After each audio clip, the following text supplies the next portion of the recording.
ఖమ్మం జిల్లా సత్తుపల్లి మండల పరిధిలో వాతావరణ మార్పులతో ప్రజలు విష జ్వరాల బారిన పడుతున్నారు. 15 రోజుల నుంచి ఆసుపత్రుల్లో రోగుల సంఖ్య భారీగా కనిపిస్తోంది. టైఫాయిడ్, మలేరియా, డెంగీ కేసులు నమోదవుతున్నాయి. కలుషిత నీరు తాగడం, దోమకాటు వంటి కారణాలతో ప్రజలు రోగాల బారిన పడుతున్నారని డాక్టర్లు తెలిపారు. జ్వర బాధితుల్లో ఎక్కువగా పిల్లలు ఉంటున్నారన్నారు. విష జ్వరాల కట్టడికి వైద్య శిబిరాలు ఏర్పాటు చేయాలని ప్రజలు కోరుతున్నారు. డెంగ్యూ, మలేరియా, టైఫాయిడ్ లాంటి జ్వరాలు విపరీతంగా ప్రబలుతుంటే వైద్య ఆరోగ్య శాఖ ఎక్కడ కూడా క్యాంపులు నిర్వహించట్లేదు. ఖచ్చితంగా ప్రజలకు వైద్యాన్ని చేరువ చేసేందుకు ప్రతి గ్రామంలో క్యాంపులు నిర్వహించాల్సిన అవసరం ఉంది. అట్లాగే ఈ వ్యాధులు ప్రబలకుండా ఉండేందుకు కావాల్సినటువంటి ఎటువంటి చర్యలు తీసుకోవాలి, ఆరోగ్యం పట్ల ఎటువంటి అప్రమత్తతో ప్రజలు ఉండాలనే దాని మీద అవగాహన పెంచేందుకు కూడా కార్యాచరణ రూపొందించాల్సిన అవసరం ఉంది.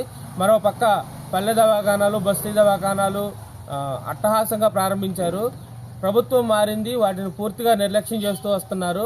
పల్లె, పట్టణ అలాగే చిన్న చిన్న ఆరోగ్య కేంద్రాల్లో కావాల్సినటువంటి మందులు దొరక్క మందుల కొరత విపరీతంగా ఉండి వచ్చినటువంటి రోగులకి కనీసం ఇవ్వాల్సినటువంటి మందులు కూడా లేని పరిస్థితుల్లో ఒక పక్క ఆసుపత్రులు ఉన్నాయి. ప్రభుత్వం పూర్తిగా ఆరోగ్య వ్యవస్థను పూర్తిగా పడకెక్కిస్తుంది.